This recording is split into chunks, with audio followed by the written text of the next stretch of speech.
lebih ke utility aja sekarang. Ya jangan sampai mereka juga ke-trigger sama Sans ya. Jangan lupakan ini Sans dengan Faramis ya. Dia bisa tiba-tiba nge-ban, dia bisa kapan aja untuk memberikan pressure terhadap para pasukan dari tim RRQ. Yap, dan ini dia untuk set talent emblemnya juga ya yang sudah kita intip. Inspire bagi seorang Faramis. Ada 2 agility juga yang dibawakan dari Warriors Blessing, dari teman-teman RRQ. Memaksimalkan movementnya juga, bayangkan Matilda juga punya movement tambahan tapi lihat Sans bermain sangat-sangat agresif. Makin terlalu dalam Sans flick for defensive tapi di cover oleh sosok seorang Lutfi. Tapi para pasukan dari tim Onyx mereka mencoba untuk memaksa tim fight dari mid lane. Flicker dari seorang Onyx bahkan telah dikeluarkan seorang Kyrie. Dipancing begitu saja. Jadi balik itu semua, para pasukan dari tim Onyx mereka belum punya NetherRealm dan jangan sampai Sans ini termakan loh. Yap, oke, tapi ya masih kembali mereda dari keduanya juga. Turun lagi tensinya sampai kita akan menantikan bagaimana munculnya turtle yang pertama. Secara setup untuk bagaimana durability atau prolong team fight ini harusnya Onyx punya kekuatan tersendiri dengan adanya Faramis. Oke. Dan melihat ke arah sosok dari Turtle yang sudah di-setup oleh para pasukan dari tim Onyx. Ini menandakan keuntungan yang mereka miliki. Tapi di balik itu semua, Sans langsung dengan sigap untuk mendapatkan cover. Tapi lihat, tidak akan tinggal diam. Susunya is coming. Mencoba melakukan take over Dire Zone. Ngatur di seorang Kyrie. Dengan adanya last season ini yang sedikit terlambat tepat Faramis. Save the day untuk kali ini. First blood di tangan seorang Kyrie. Dan dia mendapatkannya Susujin lagi yang sangat-sangat mahal. Early yang begitu bagus untuk RRQ terutama ya bagaimana tugas dari Dairen untuk memukul mundur Kyrie. Itu adalah hal yang sangat-sangat baik yang telah dilakukan juga. Dan tinggal bagaimana memaintainnya juga nih untuk convert lagi turtle-nya jadi keunggulan. Karena sejauh ini Onyx dengan 1 poin kill yang mereka tabung, goalsnya masih dipimpin oleh mereka. Iya betul banget. Karena tadi didapetin Turtle tapi ditekernya sama Susujin. Mahal banget itu. Ya, sangat ya. T-Boy kondisi dengan dia berani. Nah T-Boy ini kalau pakai Gatot kaca biasanya Avatar of Guardian. Selain untuk dapetin momentum di belakang, dia dipakai buat kabur. Selalu itu. Sangat. Tapi dengan adanya 70% audience prediction sekarang menuju ke arah RRQ. Balik lagi ya, secara kontrol objektifnya juga bagus banget tadi dengan membawa Matilda, membawa Cape powernya juga. Sementara untuk kali ini Lutfi masih cukup struggle di laningnya juga, masih belum ada rotasi yang dilakukan. Masih sedikit ditahan terlebih dahulu. Sementara kalau misalkan Onyx ini dibawa ke arah late game juga cukup bahaya menurut aku. Lutfi yang struggle atau sosok Darren yang struggle? Kalau menurut tahu? Kalau untuk sejauh ini kita lihat Lutfi justru jadi ketahan banget di laningnya, dia nggak jalan. Oke, berarti kita bisa bicarakan ini kerugian sebenarnya ada di tangan dari sosok Dairen di mana dia akan dimakan dan bakal pasukan dari tim Onyx. Kali ini mereka memaksa tim fight ke arah top lane, menzoning out pasukan dari tim Onyx dan bakal coba untuk ditutup begitu saja. Apakah akan dipaksa tambahan tim fight? Tapi kalau ada Sans kayaknya tidak deh. Iya. Tapi dengan tersergapnya Dairen juga ini akhirnya ada celah lagi nih untuk Lutfi bisa langsung clear, bisa bergerak lagi juga untuk membantu rekan-rekan yang lain. Apalagi tetap menuju ke arah turtle sesaat lagi akan kita lihat. 2 detik ritual pemanggilan adanya Tifa juga akan segera terjadi. Tapi masalahnya poke damage ini range juga udah mulai kerasa loh. Oke, tapi Dairen memasangkan seorang Sans, berhasil menghilangkan seorang Avatar of Guardian Fnatic Keyboy. Untuk arah belakang Dotoy bersama dengan seorang Susujin. Mencoba untuk memberikan sedikit potensial turtle. Tapi ada Kyrie di depan sana bisa masuk dengan last sanity tapi Lutfi. Retribution is a point from Sapphiro ternyata. Bukan dari Kyrie tapi Sapphiro. What a steal turtle from Sapphiro. Ada apa dengan hari ini? Iya, bukan Kyrie, bukan Susujin. Udah sama-sama mengeluarkan retri tapi Shadow retri. Lagi-lagi. Di 3 game ini kita lihat semua dan Sapphiro membuat keuntungan justru menjadi milik dari Onyx. Wow. Ada apa Shadow? Ada apa dengan hari ini? Tapi lihat di depan sana Sapphiro. Satu sosok yang sangat-sangat baik ketika steal terhadap turtle di saat 2 orang pemegang retribution ini available. Oke, dan ini udah mulai dikuasai sih dari area visionnya juga. Wah, Susujin ini akan coba berubah atau tidak, tapi Dairen is coming. Mencoba untuk menangkap seorang Kyrie. Mencoba untuk melakukan sedikit buying time. Clipping dari top lane, last sanity for defensive. Tapi nampaknya ada Sans. Memberikan sedikit surprise terhadap seorang Susujin. Oke, Dan wow. out of nowhere Idok. Terkena damage yang cukup besar dari sosok Sapphiro dan bahkan itu dia. Skypiercer aktif. Ya, Skypiercers yang menyala dan bahkan invade ke arah purple buff juga akan segera dilakukan. Tapi again, Onyx ini mereka bermain dengan waktu. Cecilian Harit akan cukup meresahkan dan wow, Sans sudah menorehkan 3.000 assist sepanjang karirnya di MPL Indonesia. Avatar of Guardian! Dapetin belakang dan lihat fokus menuju ke seorang Riz. Fokus kelompok Combro yang masih dapatkan momentum masuk ke arah tim Onyx. Mereka berhasil mendapatkan poin kill yang sangat mahal dan Susujin bahkan gak punya momentum untuk berubah. Di sini benar-benar terseok-seok untuk para pasukan dari tim RRQ dan Onyx memiliki mid laner dengan 3.000 assist. Iya, pengumpan handal ya. dengan bala bantuannya juga. Tapi Ini gagal ditangkap, tapi lembaga untuk dipasangkan oleh seorang Tyrant. Following up ke arah belakang. Dan bahkan Toy udah berbuka dengan ada Sound Force dan sama taruhkan dia on point. Restill Turtle again. Dua pemegang Retribution tidak bisa memberikan Retribution dan double kill from Lope. Membuat terpus ke tim RRQ para Paranda dan hanya tersisa 2 pemain saja. Ada apa dengan Retribution hari ini? lagi-lagi ya, tadi Savero sekarang Rins. Di 3 game kita lihat adanya Shadow Retri. Dan bahkan di match sebelumnya juga ada Om. Ya bukan hanya itu juga ya. Rins tidak dijemputkan dan terperakam. Oh my god, Rins dive in. Yang sangat mahal dari seorang Lutfi. Akhirnya Lutfi lebih bersinar di bawah. Yes, dan kapan terakhir kita lihat RRQ mereka tertinggal dengan cukup jauh, Jauh. dari early game. Nih secara ekonomi mereka sangat tertinggal juga. Split push power dipegang dengan Onyx. Dan lihat, extra pressure dari Onyx itu sendiri adalah bahwa mereka bisa memenangkan duel demi duel. Dan masih menyisakan Savero yang belum terbentuk sama sekali. Yes, betul banget. Dan kondisi kali ini lihat dari quad laner mereka. Dengan 6.300 berbanding 4.700 jauh. Ya, jauh banget ini dan akhirnya Lutfi sangat-sangat punya space yang banyak. Dia bisa split, dia bisa delivering damage-nya juga. Karena Lutfi ternyata bukan item-item defense. Item-item ofensif semua dengan tadi modal Hunter Strike dan juga Malefic Roar. Yap, belum lagi bawa Petriva ya. Iya. Jadi satu garis lurus harus berhati-hati kalau sampai ditabrak dengan Lutfi dengan hanya single death untuk dia. Dan lihat Kairi masuk, ambil orange buff juga. Membatasi pergerakan Sutsujin yang memang bisa di-kiting pastinya. Gila, Sosujin dimiskinkan banget sih hari ini. Tentu di Nih, game yang ketiga dia dimiskinkan total. ya tapi sekarang memang lumayan susah ya buat Sutsujin mungkin bisa menabrak. Memang dia Oh, punya daerah couple. terperangkap dari sana, damage-nya terlalu besar. Mundur ke belakang, tapi Savero masih dengan harta tata dia senata.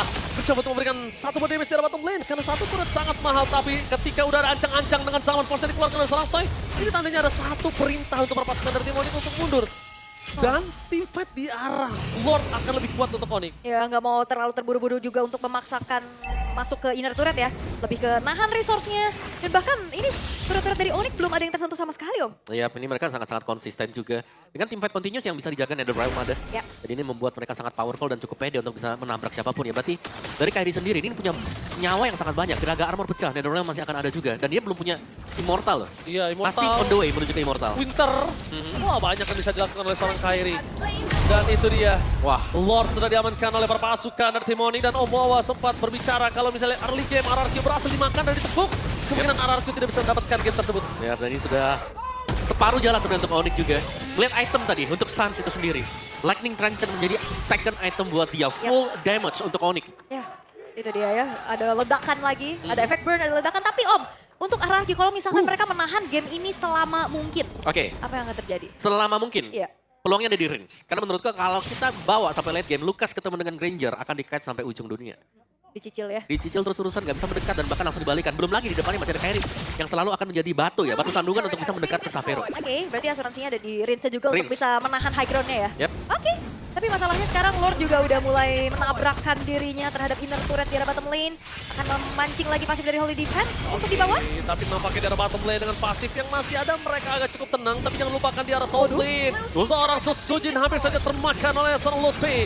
Para pasukan dari tim Onyx. Mereka mencoba untuk membobol. Dua dan di arah bottom lane. Apa terkadang for nothing. Maka coba dipasang begitu saja. Tifa akan menuju ke arah belakang. Tapi flanking jamming dilakukan antara Sosujin sedikit terlambat. Dan Toy mencoba untuk memberikan sedikit pressure. Damage belum maksimal. Tapi it's okay. The best thing yang bisa dilakukan oleh seorang Toy. Yap, dan ternyata masih juga bisa menjaga ya agar base turret bottom lane-nya tidak berhasil untuk dihancurkan oleh Onyx. Yap. 8.700 sekarang goldnya semakin berguling lagi untuk mereka. Dan Unique Heroes on MPL ID Kairi. Hero-nya 50. Bayangin kalian yang cuman bisa 2 hero. Waduh. Sorry, maafin Aul. Sorry, maafin Aul. Tenang, hero saya banyak bro. Iya. Tapi gelap semua. Unique. Unique. Itu nggak sengaja Aul, maafin ya. Oke, tapi sekarang ujian dari RRQ adalah apakah mereka bisa mendapatkan Lordnya dulu nih. Ya. Yang pertama oke lah, memang mereka bisa nge-hold. Tapi untuk next Lord, kalau didapetin dengan Onyx, ini base start mereka terancam akan tercabut semuanya. Ya dan yang bahaya adalah sekarang Retribution tidak menjadi jaminan. Betul. Dikulitin begini, lihat tuh RRQ nggak bisa megang apa-apa. Ya padahal mereka ngebawain combo ya, Matilda Lucas. Iya ini tuh bener-bener dikulitin habis dari semua jungle ada. Mau main split push gak ada yang bisa. Ya, ini ingat ya, ini Lutfi juga full damage kan. Si Halberd tadi selesai buat dia. Yap.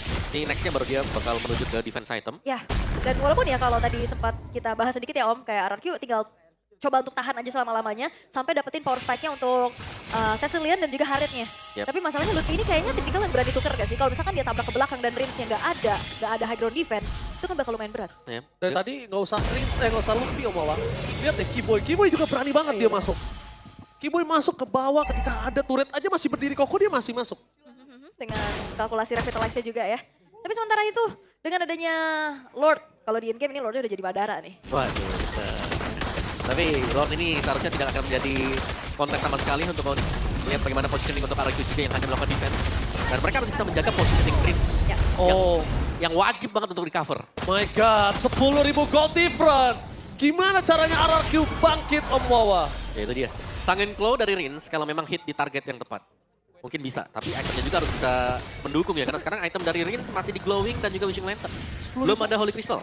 10.000 gold mana berasa Om damage-nya? Masih belum, makanya itu dia. Mereka mau gak mau nih harus nunggu. Kalau memang ada overdrive seperti AOG yang terpakai terlalu dalam. Ya. Bisa jadi ada di sana peluangnya. Iya, dan di damage dari Sun juga itu yang tadi Om Wawa sampaikan ya. Oh, sakit. Oh my god. Damage terlalu sakit kali ini ternyata dikalkulasi dan bakal flick ke 4 defensive telah dikeluarkan oleh seorang Sun. Informasinya cukup mahal tapi Lutfi udah mengeker ke arah belakang. Salah satu orang yang ditugaskan untuk melakukan flanking Avatar of Guardian from Natek Keyboard di depan sana dari Live. Dan bahkan lihat fight time-nya. Lutfi gagal untuk melakukan point kill. Bahkan jatuh terjadi 2 point kill. Blunder kah? Onyx terlalu terburu-buru. Berhasil melakukan defensive dan tidak adanya passive turret. Dengan Lord kali ini adalah sebuah kerugian untuk Onyx. Sangat. Ini kerugian yang cukup lumayan terasa ya tentunya. Mereka kehilangan 2 pemain mereka. Apalagi Lord yang memang berjalan ke arah bawah. Mereka coba untuk distract masuk berupaya di arah top lane. Yep. Tapi ini turretnya masih berdiri dan semuanya berfokus di sana. Om. Dan itu yang dibilang tadi kayak mereka sabar aja, mereka nunggu kapan EOG-nya masuk. Mereka kalau bisa pancing di sana, dapetin point kill akan sangat bagus sekali. Memaksa ke arah Sun, ke arah belakang, dan flick ke body defensive, dan didong! Hilang begitu saja dan fight. Mencoba untuk membereskan seorang Sun, tapi Sun sangat kembali lagi dengan sangat cepat. Dengan adanya pasif yang dia miliki, Sun hanya 3 detik sebentar saja. Iya. Langsung kembali lagi ke Lane of Down. Stacknya udah banyak ya tabungannya ya. 40 pasti. 3 detik langsung spawn lagi. Tapi masalahnya bermain lagi dengan waktu ini Toy-nya juga udah lumayan sulit untuk bisa dipunish Om. Udah scaling ya. Iya. Tapi ya kalau kita bicara waktu masih dipegang dengan Onyx ya sebenarnya. Ya. Tinggal bagaimana cara mereka mengkalkulasikan waktu dari si EOG-nya masuk dan juga dari Electro Final Blow. Iya, Dua barengan ini ya. nih yang paling penting. Kombonya ya. Kombonya bener. Kalau sampai ada yang patah saja di depan tadi ya, kejadian itu bakal terjadi lagi. Soalnya dari tadi EOG bisa dihindari ya. Bisa. Tapi kalau So far. EOG di tempat yang kosong kan aku tadi. melihatnya dari para pasukan tim Onyx kan memancing keributan di arah Lord ya. Dia akan trigger dan mungkin bukan Lord menjadi jawabannya. Tapi point kill.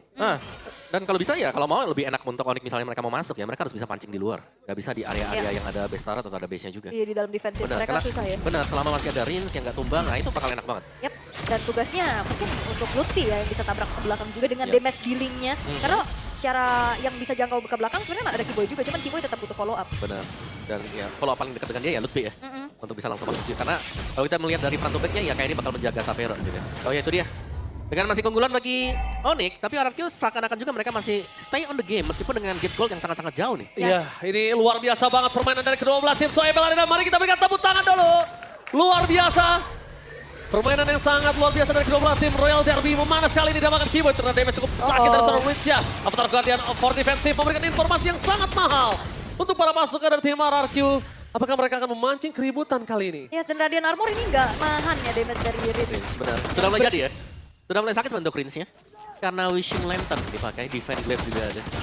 Gak ke Holy ya, tapi langsung ke sana. Yap, dan mulai di-distract sih dengan adanya Lutfi juga yang bisa manjangin lane. Oke, hampir aja ketemu. Wah, itu kalau ketemu Rins bisa tumbang sih, hati-hati ya.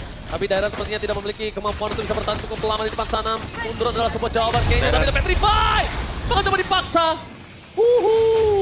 Lumayan sakit, kalau tadi ada Lantern Phantom Flow mungkin Dairan udah hilang. Tapi untungnya tidak di follow up dan tidak dikomit oleh sosok dari seorang Lutfi. Yap, dan Sutsujin juga sebenarnya ini jadi nanggung ya dalam keadaan under. Yap. Dengan hybrid build kayak gini mau nge-deal damage juga nanggung, mau defense juga nanggung. Ya, tapi lumayan sih dia punya Hunter dengan War Axe ya. Ya. Meskipun duanya juga ya Brute Force Queen Swing ini defense item yang bisa memberikan sedikit extra damage. Oke. It's okay masih untuk Sutsujin. Bisa jadi badan. Nah, dari Onyxnya bisa nggak sekarang buat nangkap Rins? Ya, itu PR-nya ya karena Yes. dari tadi kita lihat Sanguine Claw, poke damage dari burst-nya juga sangat-sangat mengerikan. Terutama targetnya jadi ada 2 nih, Rins atau Toy dulu. Nah, dan juga Rins sudah punya Winter.